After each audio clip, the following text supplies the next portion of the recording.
good news about India and Pakistan war. Thank you for praying. Until yesterday, President Trump didn't want to be involved in talks. Yesterday, you saw Fox News interview with Vice President who doesn't want to be involved in India-Pakistan war. That's wrong. I met with both sides, Republicans and Democrats. I have been in touch with Pakistani leaders and our Indian leaders. Peace is possible.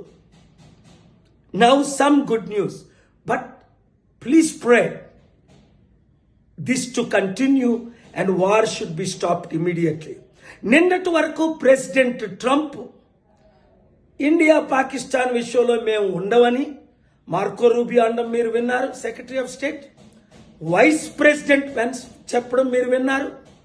కానీ నేను hope విడిచిపెట్టలేదు, push చేస్తూనే ఉన్నా, ప్రార్థిస్తూనే ఉన్నా, రాత్రి పగలు పనిచేస్తూనే ఉన్నా. ఇప్పుడు అందరూ ఒప్పుకున్నారు యుద్ధం చెయ్యము అని అన్నారంతే. యుద్ధం ఆగిపోయేటట్టు ప్రార్థించండి. ఇప్పుడు నేను ప్రయాణంలో ఉన్నాను. ఈ శాంతి కొరకే ఇండియన్స్ గమనించండి, యుద్ధం ద్వారా నష్టమే కానీ లాభం ఎవరికీ లేదు.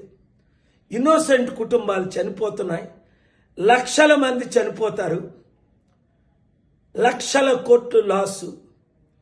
అలాగని టెర్రరిస్ట్ మనల్ని అటాక్ చేస్తే మనం విడిచిపెట్టేదే లేదు. కనుక చాలా విషయాలు నేను మాట్లాడకూడని ఉన్నాయి, వాళ్ళతో మాట్లాడే.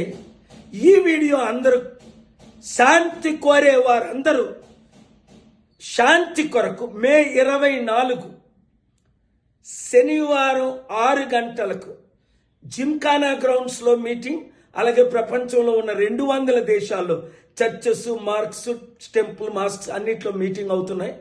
మీరు కూడా ఎంకరేజ్ చేయండి, ఈ మీటింగుల్లో పాల్గొనండి, శాంతి కొరకు కష్టపడండి. ఈ వీడియో అందరికీ షేర్ చేయండి. Thank you very much.